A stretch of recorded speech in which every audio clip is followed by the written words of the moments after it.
My phone pinged just as I was signing Leo out of daycare. I thought it was a routine message from David, maybe about dinner plans or whether to pick up milk on the way home. But when I unlocked the screen, my world collapsed in 10 careless words. Moving to Spain with Jackie. I've transferred our savings. Good luck paying rent. For a moment, my hand froze on the signature line. Leo tugged at my sleeve, innocent and eager, his tiny voice cutting through the static roaring in my head. "Mommy, did you bring my dinosaur snacks today?" I forced a smile, somehow scribbled my name and held his hand, while inside my life was imploding. 8 years of sacrifice, of planning, of holding our family together, erased with the cruelty of a text message. Jackie, his assistant. The woman who organized his schedule, who must have been organizing his escape too. Our savings. $42,731. Money I'd pinched and scraped from birthdays, freelance editing, and skipped vacations. Gone. And the rent on our Chicago apartment due in 3 days. My name is Suzanne Mitchell. I'm 37 years old, mother to 4-year-old Leo, and now apparently the abandoned wife of David Mitchell, the man who once promised me forever, and instead delivered betrayal with a smirk hidden behind a phone screen. That night I sat in front of my laptop, Leo tucked safely in front of his cartoons, my heart racing as I logged into our bank accounts. The checking account blinked $347.12. The savings empty. Gone to his name only, and the bank rep's polite voice telling me there was nothing I could do. Nothing because it wasn't technically theft. Nothing because marriage gave him the right to pillage the future I'd built for our son. And then the phone rang. It was his mother, Beatrice. Her words, sharp and accusing, pierced through me. "Suzanne, what have you done? David says you're refusing to let him see Leo." He showed me the texts. "You're threatening him for more alimony." I nearly dropped the phone. I stammered, "What he left? He emptied our accounts. He's moving to Spain." But she cut me off, venom dripping from her voice. "Don't lie. My son isn't like that. He won't be bullied." That's when I understood. David wasn't just abandoning us. He was crafting a story where I was the villain. Where I was the unstable wife, the manipulative mother. And his mother believed every word. I wanted to scream. Instead, I bit down on the pain until it nearly choked me. I looked at Leo, his little body curled on the couch, laughter bubbling from his cartoon. He had no idea that his father had just erased our family. No idea that tomorrow everything would be different. I didn't sleep. My mind replayed every moment of our marriage. The publishing conference where we first met, when his charm felt like sunlight breaking through clouds. The handwritten notes, the thoughtful dates, the way he chased me with relentless energy until I believed he was my destiny. Our wedding overlooking Lake Michigan, where I stood trembling with joy, certain I was building something real. And then the slow unraveling. The credit card receipts for dinners he never mentioned. The late nights at the office. The phone face down, the quick silences when I entered a room. I told myself he was tired, stressed, carrying the weight of supporting us after I gave up full-time work to raise Leo. I told myself love was compromise. I told myself he was still the man who once looked at me like I was the only person in the world. But love had been rotting under my feet and I didn't want to see it. The next morning, I dropped Leo at daycare and drove to David's office. I needed to look him in the eye to hear the truth from his lips. But when I asked the receptionist for him, her expression flickered with discomfort. "I'm sorry, Mrs. Mitchell. David no longer works here. He resigned last week." I laughed, a brittle, broken laugh. "That's impossible. He was here on Monday." She looked away. "He submitted his resignation 2 weeks ago. Yesterday was his last day." 2 weeks. 2 weeks he had been planning his escape while I was folding Leo's pajamas, managing preschool applications, and making dinner. 2 weeks he smiled at me across the table while counting the days until he could vanish. In the parking garage, I called his closest friend Trevor. My voice shook. "You knew, didn't you? You knew he was planning this." Trevor hesitated, his silence confirming what my heart already knew. "He made me promise not to tell. Said he needed a clean break." A clean break from his child. My voice rose, strangled by disbelief. Trevor sighed, guilt heavy in his tone. "Look, Jackie makes him happy. He thought you and Leo would be better off without him dragging you down." Jackie makes him happy. The words cut like knives. All my suspicions, all the late nights, all the little lies confirmed in one sentence. And then the silence when I asked, "Did he tell you he emptied our accounts?" That silence was the truest answer of all. When I returned home, a certified letter waited in my mailbox. Inside, divorce papers, filed a week ago, citing irreconcilable differences, listing a new address in Barcelona, and worst of all, requesting that all parental rights remain with me, no custody, no visitation, no support. He wasn't just leaving us, he was erasing us. And as I sat there, the papers trembling in my hands, my phone buzzed one more time. A message from David landed in Barcelona. "Don't try to contact me. My lawyer will handle everything." I broke then. But not from heartbreak, from rage. For Leo's sake, for my sake, I would not crumble. David had underestimated me. He always had. The rage that burned through me in those first days was the only thing that kept me moving. I couldn't collapse, not with Leo's small hand reaching for mine, not with his wide eyes blinking up at me every morning asking if Daddy was coming home. I wanted to tell him the truth, to scream it into the night sky, but how could I shatter his innocence at 4 years old? So I lied softly, carefully. "Daddy's away for work, but Mommy's here, always." What David didn't count on was that I wasn't alone.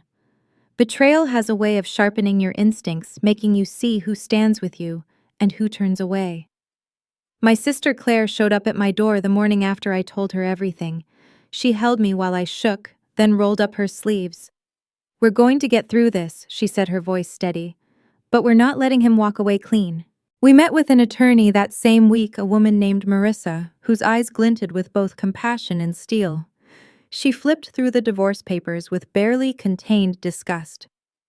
"Barcelona, huh? And he emptied your accounts." She looked up at me. "He thinks he can vanish and leave you with nothing. But there are international laws for this, and I'm very good at hunting men like him down." Hunting men like him down. The phrase lit something inside me, not just hope, but vindication. David wasn't going to vanish into the Spanish sunshine with his mistress sipping wine on rooftops while I scrambled to pay rent. Not without consequences. But the battle wasn't only legal, it was emotional. His family, loyal to him to the bone, flooded my phone with venom. Beatrice, his mother, left voicemails dripping with accusation. "You drove him away. You're unstable. No wonder he found someone else." His sister posted cryptic messages online about jealous women who can't keep their marriages intact. They didn't see me. They didn't care. They only saw their golden boy, their charming David, the man who spun lies so easily people clapped when he finished. It hurt. God, it hurt. But every time their words threatened to break me, I'd watch Leo sleeping, his curls sticking to his forehead, his little chest rising and falling. And I'd remember I wasn't fighting for revenge alone. I was fighting for him, for stability, for justice. Weeks stretched into months. David's lawyer played games, sending emails full of condescension and delay tactics. But Marissa never flinched. She filed for spousal support, demanded financial records, petitioned the court for sanctions over his concealed assets. And when David ignored the summons, she escalated. "We'll bring Spain into this if we have to," she said, a fierce smile tugging at her lips. "Interpol doesn't like financial fraud." Meanwhile, my life became a careful balance between survival and strategy. I picked up freelance work late into the night, my laptop glowing in the dark while Leo slept. I sold jewelry I once thought was precious, realizing now it had been bought with empty promises. Every sacrifice hardened me, sharpened me. And then came the day I received an email, not from David's lawyer, but from David himself.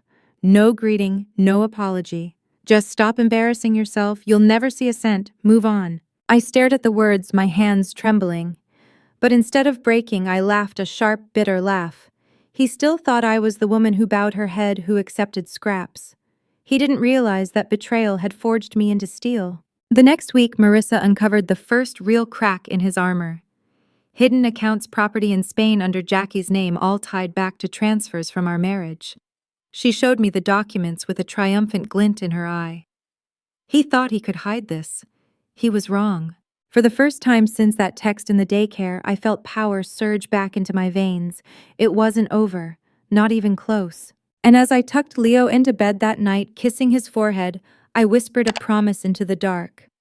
He may have left us, baby, but he won't get away with it. Hey. It was astonishing how quickly David's fantasy of freedom began to unravel once Marissa dug her claws into the truth. Within weeks, we had proof that he hadn't just transferred our savings, he'd funneled money through shell accounts, used Jackie as a front for a Barcelona apartment, and even dipped into Leo's college fund. The betrayal deepened with every page of evidence, each one cutting me open anew. Marissa slid the documents across the polished table during one of our meetings, her voice calm but edged with fire. This isn't just abandonment, Suzanne. This is fraud. Judges don't take kindly to men who try to vanish and leave their families destitute. We're not only fighting for what's yours, we're going after him. And that's when the rage inside me shifted. It stopped being about survival. It became about justice. But David in Spain seemed to believe he was untouchable. His emails to Leo were rare, half-hearted, written like awkward postcards. Hope school is good. Say hi to your mom. No mention of birthdays, missed, no apology for the empty chair at preschool recitals, no video calls to see his son's face, just scraps. And even those scraps stopped coming after a while. Leo started asking fewer questions. Is Daddy still in Spain? He'd ask occasionally, and I'd nod, swallowing the lump in my throat. He didn't cry for him anymore. And that broke me in ways I can't explain. Because a child's love should never wither from neglect. The first court date arrived months after the betrayal. David didn't bother to show. His lawyer dialed in from Spain, his voice dripping arrogance as he tried to argue that David had no financial obligations, that he'd started a new life abroad. But Marissa was ready. She presented the hidden accounts, the property records, the trail of money that screamed deception. The judge's eyes narrowed as he read through the evidence. So Mr. Mitchell believed he could dissolve his responsibilities by crossing an ocean, he said coldly. This court disagrees. The ruling was swift spousal support, reinstated child support mandated, and a lien placed on his Spanish property until payments were made. It wasn't everything, but it was a crack in the fortress David had built around himself. When I walked out of that courthouse clutching the paperwork, I didn't feel victorious, not yet. But I felt something I hadn't in months steady, like maybe I wasn't drowning anymore. Of course David retaliated. His family doubled down, Beatrice leaving another voicemail that made my stomach twist. You've humiliated him. How dare you drag the Blackwell name through court? You're selfish, Suzanne. Selfish. The word clanged in my chest. For years I had sacrificed everything, my career, my time, my dreams, to build a home for David and Leo. And now when I demanded justice, I was selfish. No, I was done being their scapegoat. The weeks that followed were grueling. More hearings, more paperwork, more nights working freelance until dawn. But slowly, painfully, the balance shifted. Money began trickling back into my accounts through court enforcement. Leo and I moved into a smaller apartment, cozy, but ours. For the first time, the walls didn't echo with David's absence. They echoed with peace. And then one evening, as I packed Leo's lunch for the next day, my phone buzzed with an email from David. Short, abrupt. I'm coming back to Chicago. I want to see Leo. My blood ran cold. He thought he could just walk back into our lives after vanishing, after Spain, after Jackie, after draining everything. But he was about to learn something he never believed possible. I wasn't the woman he left behind. The day David returned to Chicago, the air felt heavier, like the city itself braced for impact. I learned of his arrival not from him, but from Leo's daycare teacher, who whispered nervously that a man had been waiting outside at pickup asking questions. My stomach dropped. He hadn't even called me first, he had gone straight for Leo. I drove faster than I should have, my hands gripping the steering wheel until my knuckles whitened. When I pulled up there, he was. Leaner, tanner, dressed in European clothes that looked foreign on him. But his eyes, those same eyes I once loved, still carried that familiar arrogance. Hello, Suzanne, he said, as if months hadn't passed, as if he hadn't shattered our lives with a text. I stood tall, my body shielding Leo, who clutched my hand in confusion. You don't get to just show up, I said, my voice steadier than I felt. He smirked. He's my son too. Then where were you? The words ripped out of me, sharp and raw. Where were you on his birthday? At his preschool recital, when he cried himself to sleep asking for you. For once his smirk faltered, but only for a moment. I made mistakes, he muttered. I want to fix things. Rage bubbled inside me. Fix things. As if love were a broken chair he could hammer back together with half an apology. As if Leo and I hadn't been living in the rubble he left behind. That night, I called Marissa. Her tone was sharp, protective. Do not let him see Leo without a formal agreement. He abandoned custody. That has legal weight now. And so the battle reignited. But this time, I wasn't caught off guard. David filed motions for visitation, claiming he had changed and deserved a second chance. His lawyer painted him as a repentant father, but Marissa dismantled every argument with icy precision. She showed the court the abandonment, the financial fraud, the lack of contact. She showed the evidence of Jackie, the mistress he was still living with in Spain, though he now pretended she didn't exist. And when David tried to interrupt, his voice rising in desperation, the judge silenced him with a firm gavel strike. I watched him flounder, his charm crumbling under the weight of truth.